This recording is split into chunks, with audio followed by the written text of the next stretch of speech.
got a lot to update you on. Microphone. Oh, sorry, my apology. We've got a lot to update you on today. First, I want to thank all of the leaders of this administration who are here in response to this crisis. Our Deputy Mayor, Alicia Glenn, our Housing Commissioner, Vicki Bean, our Homeless Services Commissioner, Gilbert Taylor, Acting Buildings Commissioner, Tom Ferriello, Fire Commissioner, Sal Casano, OEM Commissioner, Joe Bruno, all of the members of the administration who have been putting such focused efforts into helping these families that have gone through so much in the last few days. Among the elected leaders here, of course, the Speaker of the City Council, Melissa Mark Viverito, has really been exemplary at the front line the entire time of this crisis, serving her constituents. As many of you know, she lives within blocks of the site, her district office literally around the corner from the site of this tragedy. She has provided shelter and support for so many of her constituents and advocated so intensely for them. We want to thank you for that leadership. Want to thank Manhattan Borough President Gail Brewer. If there's any other elected officials I've missed, people will let me know. I know I saw Senator Bill Perkins in here earlier. Want to thank our colleagues from the Salvation Army who've done a fantastic job helping people in need with this shelter. I want to thank our friends from the American Red Cross that we depend on so intensely in these situations, including Josh Lockwood, the CEO for the Greater New York region for the American Red Cross, and Kelly McKinney, the Chief Disaster Officer for the Red Cross of Greater New York. We have a number of our colleagues from the real estate industry. I'm going to indicate them when we get to that section with our announcements. We want to thank all of our friends from Rebney and NYSAFA for their extraordinary efforts and support in this crisis. We'll say more about that in a few moments. I just have to say, walking through this shelter with Speaker Mark Viverito, with my wife, we talked to so many people who are just grappling with the absolute dislocation of their lives. Shirlane was talking to some of the mothers who said from their point of view the most important thing was their children were safe. But they didn't have a home anymore. They didn't have possessions anymore. They still were counting their blessings that their children were safe. And there's an extraordinary spirit and will you can see when you talk to the victims of this tragedy. We made clear to them that we will stand by them every step of the way, that we will not let them fall. They've been through the unspeakable. And obviously we met people who have lost family members and neighbors, all in an instant with no warning. It's our obligation as the City of New York, I know all New Yorkers feel this way, to stand by them, to make sure they're helped not just now, but they're helped to get back to their apartments wherever possible, to get back on their feet, and also to have long-term options if their apartments are now gone. So you're going to hear more about that in a few minutes, but I have to tell you how moving it was to hear the fortitude of these folks, and they have many questions, and they have a right to have a lot of questions after all they've been through, and our job's to answer it. And I want to say Speaker Mark Viverito has been insistent in a right way that we have to get clearer and better information constantly to people. For the folks working in here, from the Salvation Army, from the Red Cross, from all the city agencies up on the second floor, they're doing amazing work, and they're creating on-the-spot solutions for people. They're making sure that people know that they're going to stick with them. I talked to a lot of the individuals who have been dislocated. You can imagine their frustration, and yet they were quick to say how appreciative they were for the city agencies that were here and the other agencies that were helping them, how much they felt the folks working on the second floor were on their side, and that is truly a blessing. So we want to make clear that we're with these folks until everyone is accommodated for the long haul, can get fully back on their feet. Let me now offer a chance to Speaker Melissa Mark Viverito to offer her reflections on our visit in both English and Spanish. Thank you, Mayor de Blasio. I want to thank, again, the Red Cross and the Salvation Army for making this facility available. And my office has been communicating extensively with all the different city agencies involved. The mayor himself has demonstrated incredible leadership by being very hands-on, being on the site, being here to provide consolation to the families and to the community, to demonstrate that this is a real priority and a commitment. And all the agencies have been extremely responsive. So I really want to thank him personally for that, because it does mean a lot to me personally, but it also means a lot to the residents of this community to know that they are not being forgotten, to know that this is not being taken seriously, and to know that their concerns are being addressed to the fullest extent possible. And so being able to come here today and talk to the families that are here, I'm hoping to speak to more as they come back from work and school later tonight, to be able to provide them the most accurate information that the mayor will describe shortly about the accommodations, short-term and long-term, is important. And we want to make sure that we cut through any of the confusion, of the misinformation, and make sure that we continue to provide emotional support during very trying times. And so people here availing themselves to emergency services, many crying, many distraught, because of course it's very devastating what has happened. But again, I want to thank the mayor for that. Estamos aquí hoy de una visita que hicimos adentro, hablando con diferentes familias. Le queremos dar las gracias a la Cruz Roja y al Salvation Army por todo lo que están haciendo para darle alojo temporero a nuestra comunidad. Ha sido obviamente unos tiempos difíciles, pero esta administración y este alcalde y las diferentes agencias han hecho esto una prioridad. Esta comunidad no ha sido olvidada, estamos recibiendo el apoyo y vamos a seguir adelante para asegurar que toda familia desalojada consiga el apoyo necesario y el apoyo que se merecen. Así que el alcalde ahora va a hablar un poquito sobre las diferentes acomodaciones de hospedaje y tendremos algunas preguntas más tarde. Thank you very much. I want to just give you one other vignette, and then I'm going to ask Fire Commissioner Casano to come up and give you an update on the rescue and recovery effort. We were standing with a family, and it was a young man and his baby daughter. And we were talking to them about all they had lost, all they were trying to understand about next steps. And we said, are there other family members here? And he said, no, they're at work today. So think about what people are going through. They've lost their home, and they've gone through such an upheaval, and yet they're going about their work life because they don't have a choice. They have to stick with it. And they do that with such fortitude. So I hope we appreciate, I hope all our fellow New Yorkers appreciate, these folks have been through a terrifying experience, and yet they're sticking together and they're continuing their lives with that kind of strength. And I really admired that deeply. Let's bring forward Commissioner Casano to update you all. Thank you, Mr. Mayor.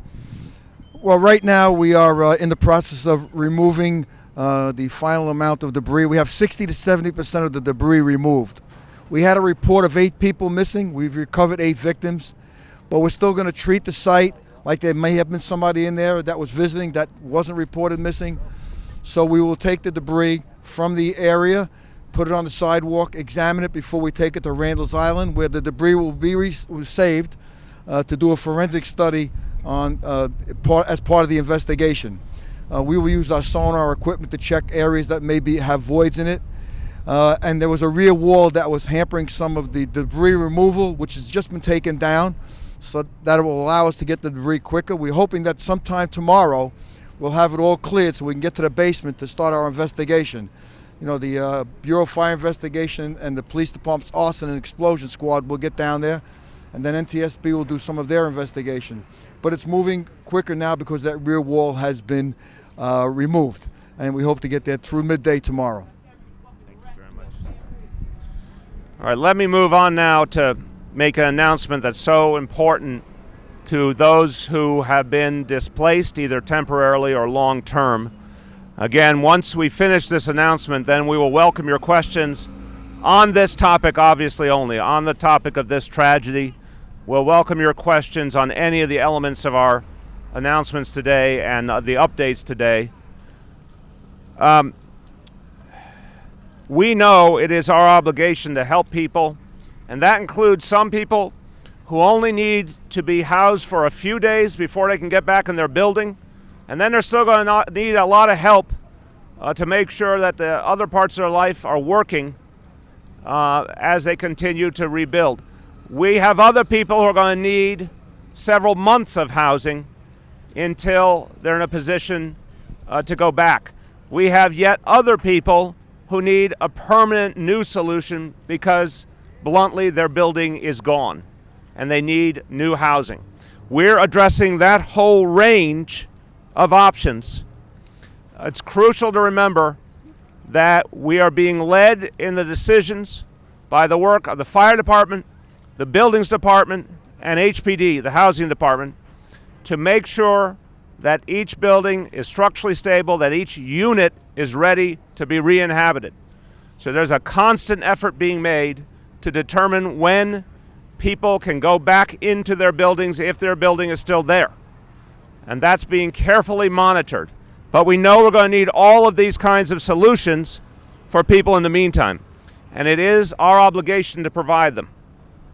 So in terms of that whole range, for people who are in shelter right now at this facility, we will be moving in the next 24 hours. Some potentially as early as today, certainly starting on a bigger scale tomorrow, to move individuals into apartments available either through our city Department of Homeless Services, which has over 50 apartments available in private buildings, units available where nonprofit agencies are involved in the management.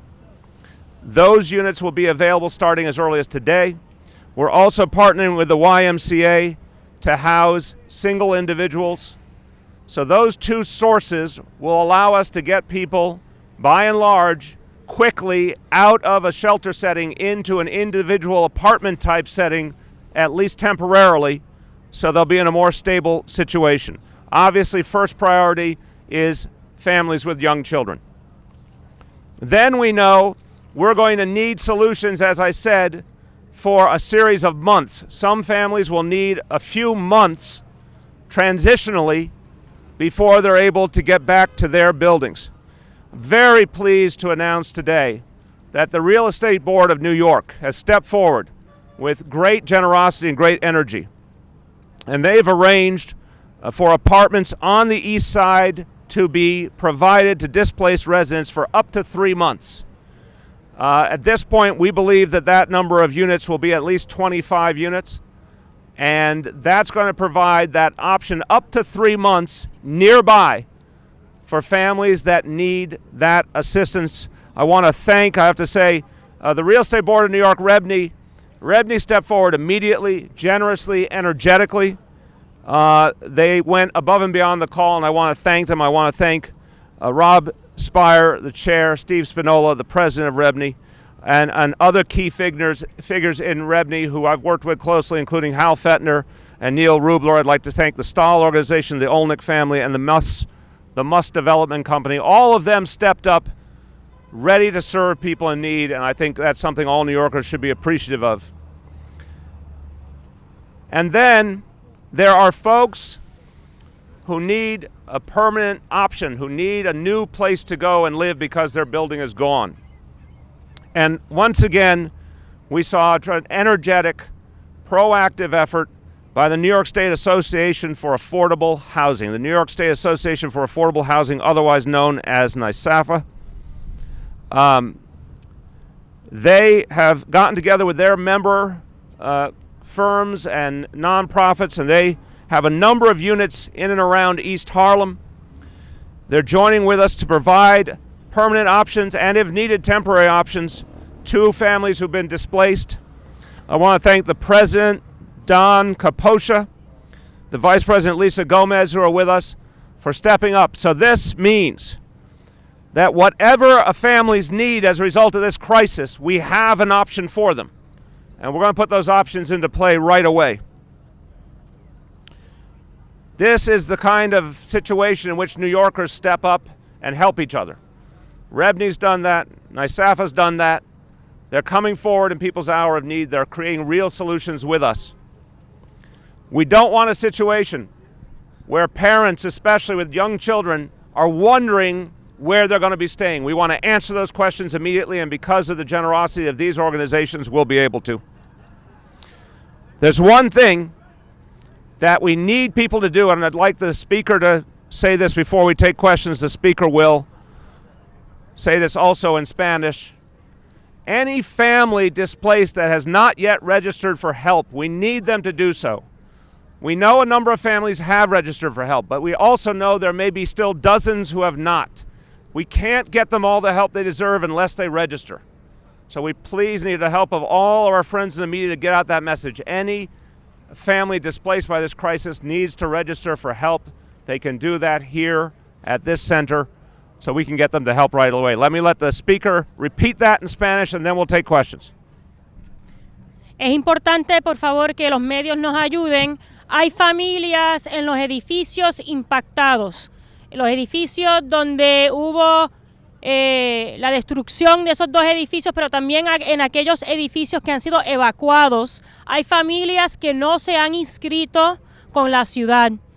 Tenemos muchas familias, más de decenas de familias que no se han inscrito con la ciudad para recibir el apoyo necesario. Así que cuando estamos hablando ahora de diferentes opciones disponibles para alojamiento, o sea permanente o sea temporero, es importante que nosotros tengamos la información de las personas que han vivido o viven en esos edificios para que podamos darle la asistencia necesaria. Así que cualquier persona que esté escuchando, que haya vivido en los edificios que fueron evacuados, que hayan vivido en los edificios que han sido destruidos, es importante que por favor se comuniquen con la ciudad y se inscriban para que reciban el alojamiento necesario, pero también los servicios necesarios hacia adelante. Así que gracias. Así que las personas que necesitan inscribirse tienen que venir personalmente aquí, a este local. Vamos a estar aquí hasta mañana. Empezando mañana, el local va a cambiar. El local se va a encontrar en La Marqueta. La dirección es el 1580 de Park Avenue, entre la 114 y la 116. Que por favor la gente venga aquí o vaya empezando mañana a La Marqueta, el 1580 de Park Avenue.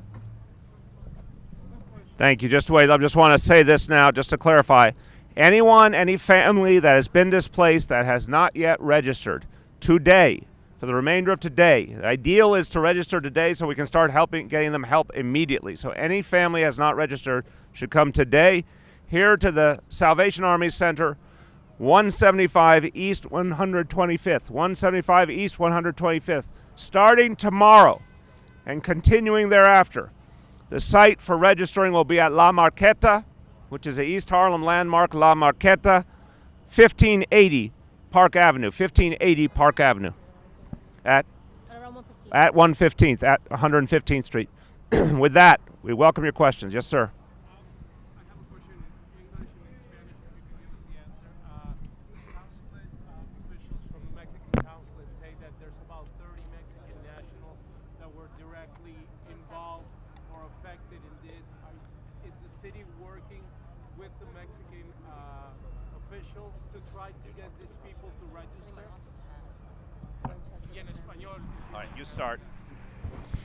Bueno, de parte de mi oficina, la alcaldía puede hablar de su parte, pero yo y mi oficina hemos recibido alguna información y también estamos comunicándonos con el consulado.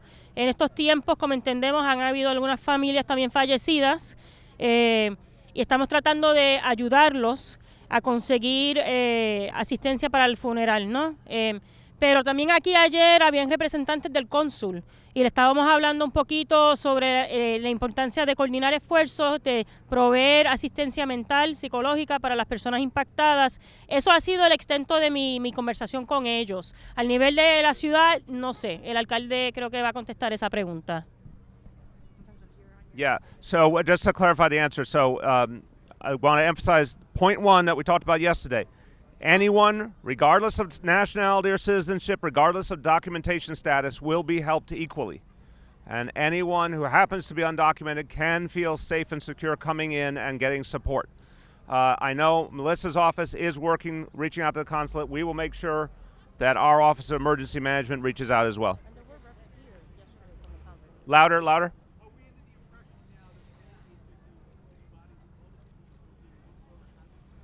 Let me ask Sal. You want to take that? We've identified the reported people that are missing. But as I said, until we clear all the debris out, we're going to treat it as if there may be somebody that has not been reported missing. But as of now, do you feel you have? Yes. Yes. And the 8th person has been identified. Yes. Feeling that as No. No.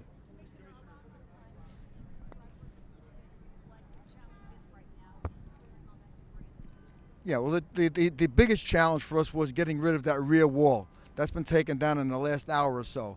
Now we can get that grappler closer to the middle of the building line, take the rest of the debris out, and then clean it out. And that was the biggest challenge, was that rear wall. That was the biggest obstacle.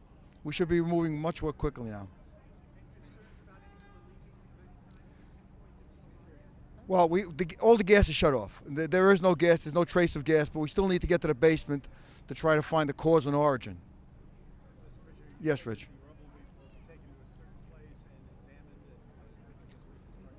Well, it'll be part of the investigation. We may need to get back this. That's why it's not being taken any place but Randall's Island. It's being stored in the parking lot there until we feel we don't need to use it anymore. Yes.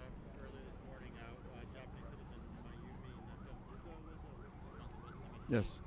We've identified them, yes. Yeah. Hold on, Kate. You got, all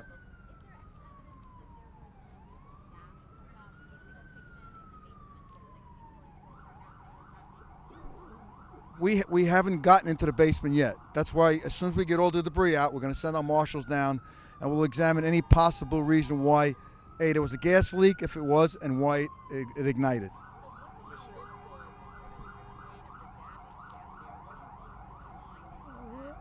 Well, we'll look at the meters for sure. ConEd will come. We'll look at the meters. The meters will be pulled. We'll look for breaks in piping. We'll look for sources of ignition, whether it was light switches down there, different things like that. Yeah, our marshals are good. Let me say this again, emphasizing there's an ongoing investigation. It's going to be done very meticulously. So I expect people will be asking for specifics, and what we're going to be doing is make sure that we have very precise information before we report on the state of that investigation. Yeah.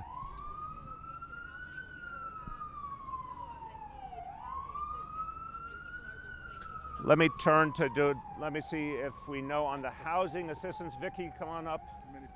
The number we know of, this is our housing commissioner, HPD Commissioner Vicky Bean, the number that we know of who need housing assistance right now.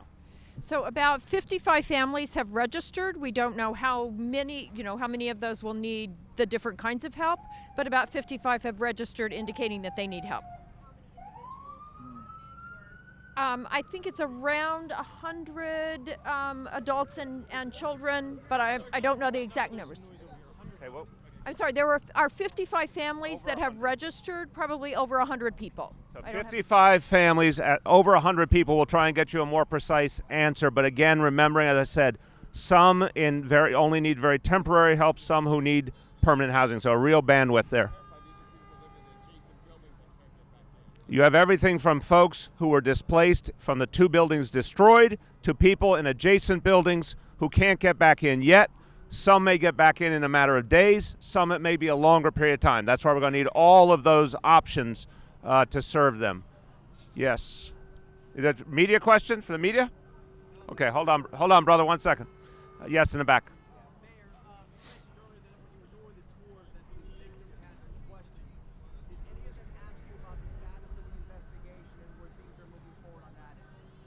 No, the concerns that the families have are for their family members, their children, to get the help they need right now. Not in the conversations today, not with anyone I spoke to since this tragedy begun. They're focused on the here and now, getting the help they need and the help for their families.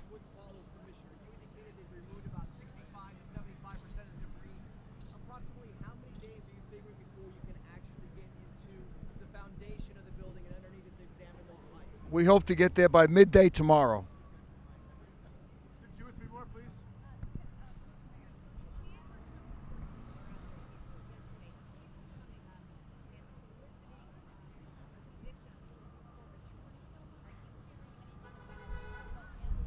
I have not heard that. Have we heard any of that? No. No, we're not hearing any report like that. Let me ask Rob Spire and Don Capoce to come up for a second. I just want to bring them forward before we take the final questions. Just want to thank again on behalf, come forward one second, Dom. Sure.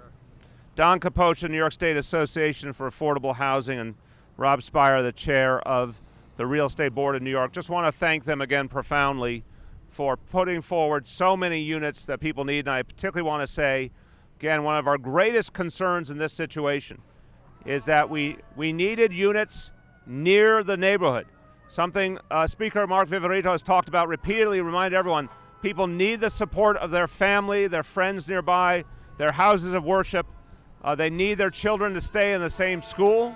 So it was so crucially important to have locations nearby. For those who have lost their permanent housing, so important to be able to stay in their neighborhood.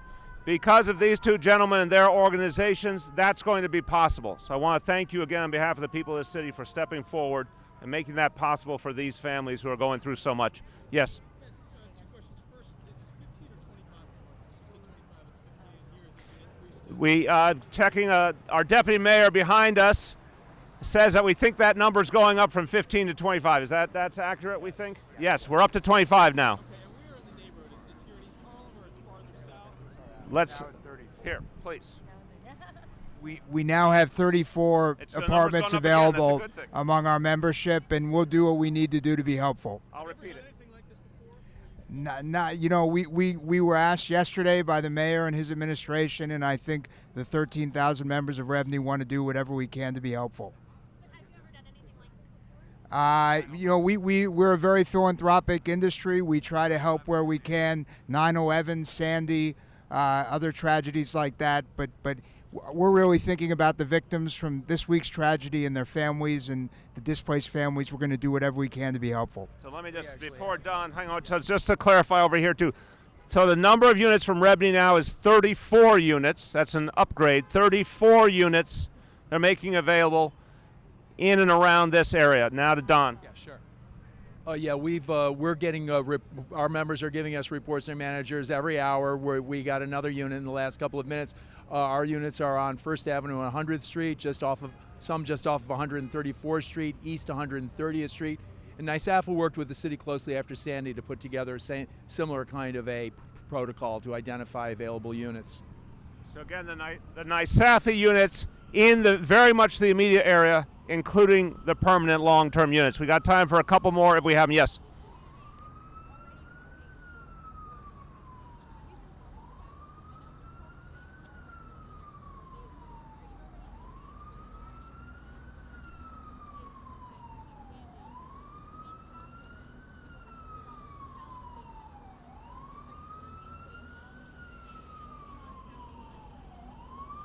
Well, I understand the different pieces of the question, but I have to separate them a little bit.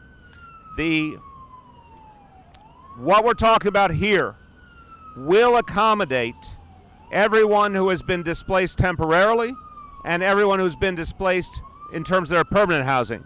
The numbers we're talking about here between the city efforts and the private sector efforts will accommodate all of them.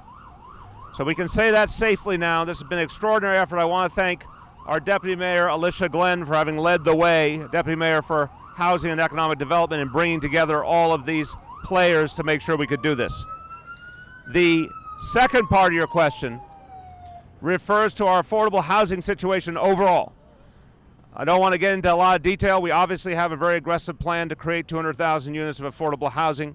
This is one of the neighborhoods that desperately needs it, so it will be one of the focal points. Jim. Mr. Mayor, you've expressed justifiable admiration for the people who went to work despite the fact that their houses are blown down.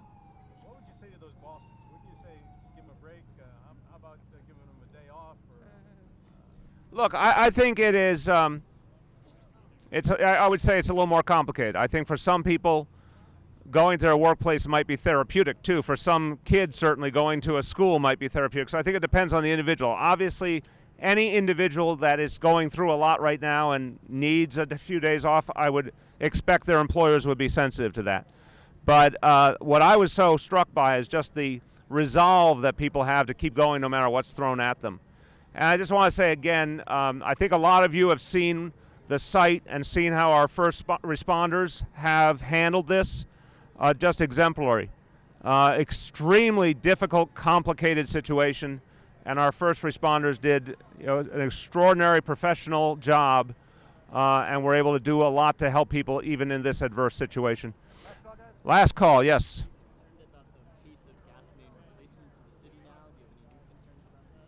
Look, we've talked yesterday about our aging infrastructure. It's something we have to stay ahead of in every way we can. I think the important points here are that we are going to, whenever we know of a specific problem, make sure that there's a fast response. Again, emphasizing it is crucially important for the people of this city to always inform us through 311. If there's a gas leak, if you get it to 311, that is the fastest way to get action. But that's true, by the way, of a lot of other problems that we can act on if we have the information. So I think it's fair to say we have an extraordinarily professional apparatus for dealing with a problem once we know it's there. We also have a huge infrastructure challenge. And within the resources we have, we're going to address it. I said yesterday, we shouldn't kid ourselves about the difference between New York City on its own versus if the federal government was truly our partner. But within all the resources we have, we're going to constantly address our infrastructure challenges. Thank you, everyone.